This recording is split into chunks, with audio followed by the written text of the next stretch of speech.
1 year ago today, I uploaded a video titled, "I Need Your Help." It was about why we should change helium's name to Helion. For over a year, that petition has only gotten 10 signatures, and we're going to need a lot more than that to make this happen. So here's a sequel to that wonderful video, giving you even more reasons to change helium's name to Helion. You've probably heard of helium. 2 protons, 2 neutrons, 2 electrons, good for balloons, makes your voice higher when you breathe it in. What you may not know is that helium is what many call a noble gas. Noble gases are the elements at the right of the periodic table and the least reactive ones. There are 6 total. The other noble gases are as follows: neon, argon, krypton, xenon, and radon. There is a 7th one, oganesson, but it has not been confirmed to be a noble gas yet, and it's not important anyway. You may notice something about them. Even if you didn't, I sure did. They all end with the suffix "on", except for one: helium. I believe this is unfair to helium, as helium is a great element, relatively common, and many are familiar with it. In fact, much like neon and the other noble gases, it glows when exposed to electricity, meaning that it can be used for neon signs. So here's what I suggest. Change its name to Helion. A simple change, yes, but one that provides consistency to the periodic table. Its symbol, He, stays the same, and it gets just a simple 2-letter change. Now here's what you may think. You may think that this is a terrible idea and it would never be approved. I have 2 things to say to that.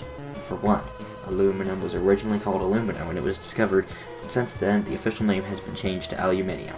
Additionally, the halogens, the elements directly next to the noble gases on the periodic table, are as follows: fluorine, chlorine, bromine, iodine, and acetine. Again, there is a possible 6th one called tennessine that is not important.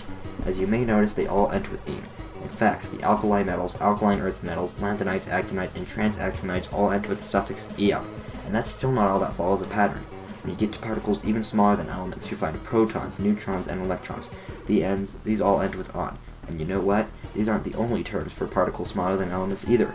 Other ones include the baryon, the fermion, the boson, the photon, the gluon, the lepton, the meson, the pion, the kaon, and the muon. These continue to end with "on".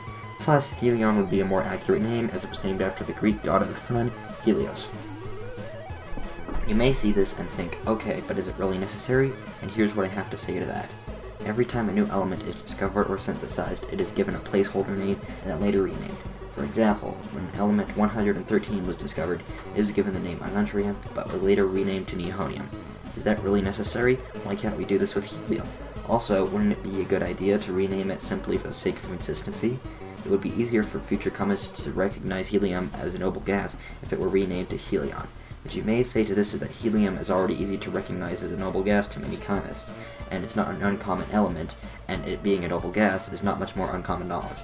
And what I say to you is that while that is true, it would still help students and young children learn about these subjects more easily. Obviously, adult chemists can easily figure out that helium is a noble gas, but students learning chemistry for the first time wouldn't. In fact, I didn't know that when I started last year in school. Well, if you haven't been convinced by this yet, you'd say that there is still one issue to address. It would be hard to relabel all helium products to Helion, and that is a valid argument. But here's the thing, while it would temporarily be confusing with all the changes happening, if people could simply commit to this change, in the future, people would be calling it Helion and there would be no confusion. So all we need to do is start calling it Helion, and making a petition to change its official name will only help this. In fact, it has happened before. For example, very old typewriters have a keyboard layout that just goes in order of the alphabet. But when Christopher Laham Scholz invented the QWERTY layout, people committed to the change, and now it is the most common and really only keyboard layout. The same goes for Pluto no longer being a planet, Frankfurt is being renamed to hot dogs in America, and many companies are originally having different names. If you still haven't been convinced, then I think you're just stubborn. And that is why I think we should change helium's name to Helion. So sign my petition today. The link is in the description.